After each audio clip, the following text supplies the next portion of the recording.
So, how big is the problem of obesity? Well, it's huge. I've already mentioned in the previous chapter that 1 in 100 people in the UK were obese in the 1960s, and now we're talking that 30 out of 100 is close to it, and it's increasing every single day.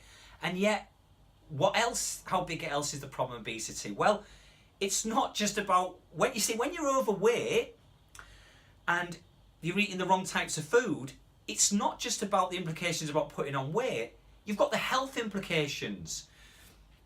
Heart disease, cancer, arthritis, thyroid problems.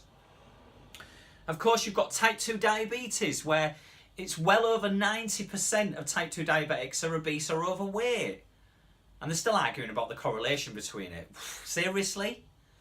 Obesity is a huge problem for the UK, for the NHS. Over half I think it's more than that. No. It's 2/3 of the working population of the NHS are overweight. A third of the nurses are obese, and yet I understand as well. I get to talk. I've got nurses as clients, and they tell me they've got to have sugar for any. Honestly, you've got these so-called health professionals have so little knowledge of nutrition.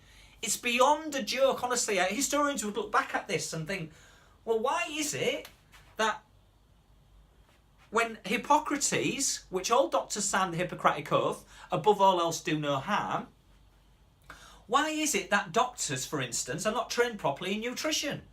I've heard different ranges, but up to, they are trained in nutrition as simply token gesture. Very little nutritional training. And there's been calls for it. Medical professionals are shouting for years, saying, train the GPs.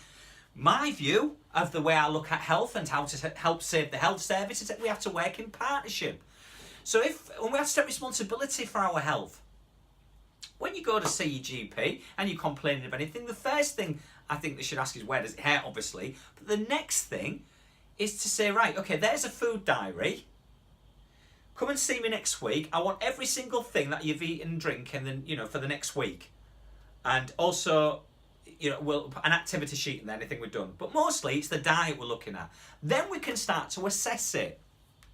So, obesity, just how big is the problem? It's massive, no pun intended, and it's getting worse every day. Why? Because while we're scrambling around, making people feel bad and saying you need to exercise more, cut down on this, increase your fibre, it's all nonsense. It's nonsense, because the cause of it is the food industry. And that's where you're going to find out more in the next chapter. Bye for now.